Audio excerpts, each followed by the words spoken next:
Genèse chapitre 21. L'Éternel se souvient de ce qu'il avait dit à Sarah. Et l'Éternel accomplit pour Sarah ce qu'il avait promis. Sarah devint enceinte, et elle enfanta un fils à Abraham dans sa vieillesse, au temps fixé dont Dieu lui avait parlé. Abraham donna le nom d'Isaac au fils qui lui était né, que Sarah lui avait enfanté. Abraham circoncit son fils Isaac, âgé de 8 jours, comme Dieu le lui avait ordonné. Abraham était âgé de 100 ans à la naissance d'Isaac, son fils. Et Sarah dit, « Dieu m'a fait un sujet de rire. Quiconque l'apprendra rira de moi. » Elle ajouta, « Qui aurait dit à Abraham, Sarah allaiterait des enfants. Cependant, je lui ai enfanté un enfant dans sa vieillesse. » L'enfant grandit et fut sevré. Et Abraham fit un grand festin le jour où Isaac fut sevré. Sarah vit rire le fils qu'Agar, l'Égyptienne, avait enfanté à Abraham. Et elle dit à Abraham, « Chasse cette servante et son fils, car le fils de cette servante n'héritera pas avec mon fils, avec Isaac. » Cette parole des plus forts aux yeux d'Abraham à cause de son fils. Mais Dieu dit à Abraham, « Que cela ne déplaise pas à tes yeux, à cause de l'enfant et de ta servante.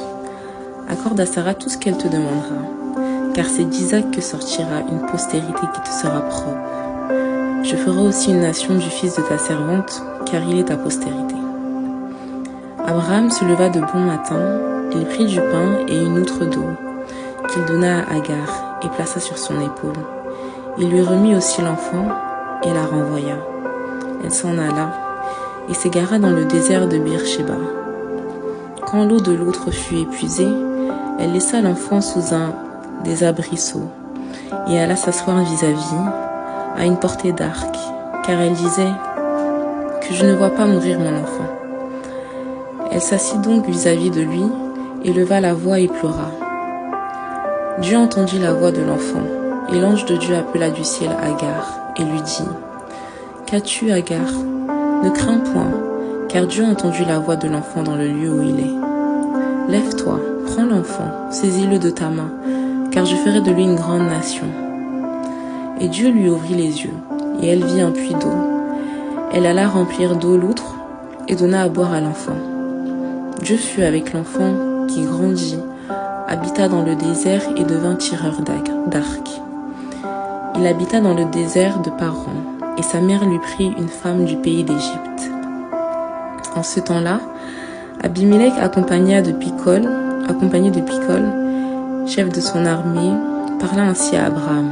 « Dieu est avec toi dans tout ce que tu fais. Jure-moi maintenant ici, par le nom de Dieu, que tu ne tromperas ni moi, ni mes enfants, ni mes petits-enfants, et que tu auras pour moi et le pays où tu séjournes la même bienveillance que j'ai eue pour toi. » Abraham dit, « Je le jurerai. » Mais Abraham fit des reproches à Abimélec au sujet des puits d'eau, dont s'étaient emparés de force les serviteurs d'Abimélec.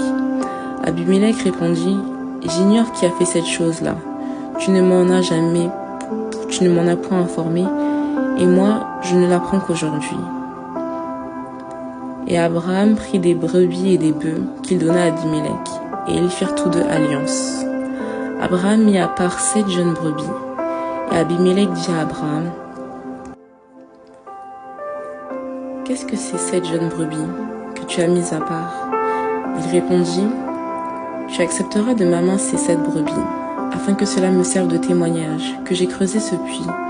C'est pourquoi on appelle ce lieu Beer-Shéba, car c'est là qu'ils jurèrent l'un et l'autre. » Ils firent donc alliance à Beer-Shéba, après quoi Abimélec se leva avec Picol, chef de son armée, et ils retournèrent au pays des Philistins. Abraham planta des tamarisques,